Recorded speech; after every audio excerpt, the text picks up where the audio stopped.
The National Unity Platform has expressed concern after the Electoral Commission indicated that signatures submitted to endorse Robert Kyagulanyi as a presidential candidate are insufficient. A few minutes ago, today is Friday afternoon, we got information and they are saying that NUP enough signatures. And they are saying that Museveni and a few others submitted the required signatures.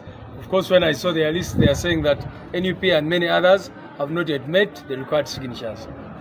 We condemn this in the strongest terms possible because, first of all, as you all know, we are just left with a few days to nominations. We've been asking these people, from the time we submitted these signatures, we've been asking them to give us an update, to tell us whether we have the because we know that we submitted the required signatures. NUP Secretary General David Lewis Luongoya condemned the move at choosing DSOs and PSOs of intimidating supporters who attempt to sign for their candidate. We know the games they always want to play. But here is what is even more troublesome. They have just told us that unlike last time when they were working with the signatures, they were calling people to ask them whether actually for NUP. We told you yesterday that DPCs, DSOs, GISOs and others have been intimidating people, asking them why they signed for NUP.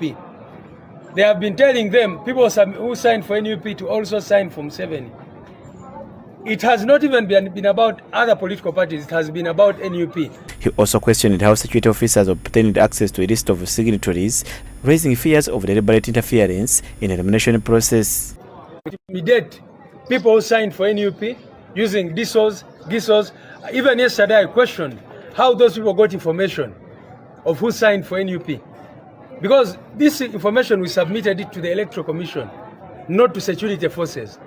But it is now security which is calling people, intimidating them. Luongoya added that the party is awaiting official communication from the Electoral Commission regarding the remaining signatures. But now the Electoral Commission is saying that they were calling those people to confirm whether they signed for us or not.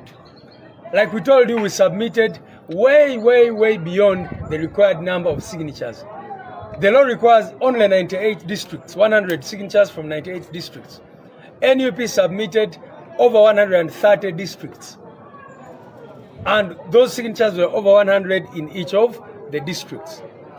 So we are waiting for information from them. They said they're going to give us a comprehensive report to be able to fill the remaining signatures. With just days remaining before the presidential nomination is scheduled for 23rd and 24th of September in Rweza, the NUP's concerns over rejected signatures for Kyagulanyi have intensified scrutiny on the Electoral Commission and role of security officers. Party leaders insist that they are monitoring developments closely and await official clarification, while Ugandans watch to see how the process unfolds ahead of critical election period.